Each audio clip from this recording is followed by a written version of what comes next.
Kakatiya university ఈ August 19తో 49 సంవత్సరాలు complete చేస్తుంది. ఇప్పటివరకు బాగా సక్సెస్ఫుల్గా అకాడమిక్ అండ్ రీసెర్చ్ యాక్టివిటీలో దానికి కావాల్సిన నేషనల్ ప్లేస్ పొందింది. దాంతోపాటు కాంట్రిబ్యూషన్ చేసిన దాన్ని చేసుకుంటూ అదేవిధంగా అల్యూమిని ఇప్పుడున్న స్టేక్ హోల్డర్స్ అందరినీ కలుపుకొని ఈ సంవత్సరం 50వ సంవత్సరం మొదలయ్యే 19th ఆగస్ట్ నుంచి పెద్ద ఎత్తున గోల్డెన్ జూబ్లీ సెలబ్రేషన్స్ చేయాలని విజువలైజ్ చేసి ప్లాన్ చేసినాము. అది దానితోనే గవర్నమెంట్తో కూడా నేను డిస్కస్ చేసినాను. దీంట్లో 3 ఆస్పెక్ట్స్ ఉంటాయి.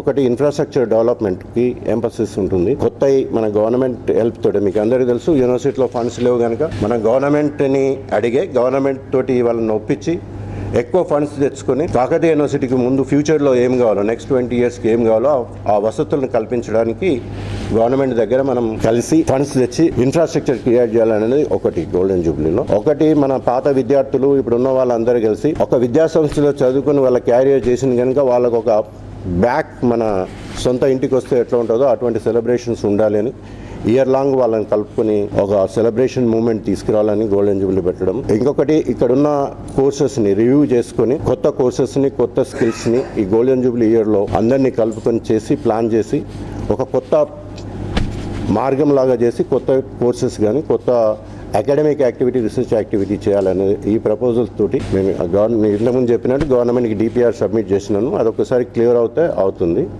డిపిఆర్లో నేను చెప్పిన ఇప్పటికి 2 చెప్తున్నాను. ఒకటి గోల్డెన్ జూబ్లీ ఒకటి, ఇంకోటి సెంటనరీ బిల్డింగ్ కాకతీయ. దాంట్లో పివి నాలెడ్జ్ సెంటర్ కూడా పెద్దగా ఎత్తున ఇచ్చి ఈ నార్త్ తెలంగాణలో ఉన్న దాంట్లో socio economic cultural and tribal Dalit activities ఒక సెంటర్ కూడా అడిగినది. ఇవన్నీ డీటెయిల్గా ఎందుకు చెప్పడం లేదంటే నేను గవర్నమెంట్ ప్రపోజల్ పెట్టినాను. వస్తే సక్సెస్ఫుల్గా ఇంకొక ప్రెస్ మీట్ ఇట్లే కలిసి చెప్పుకుందాం.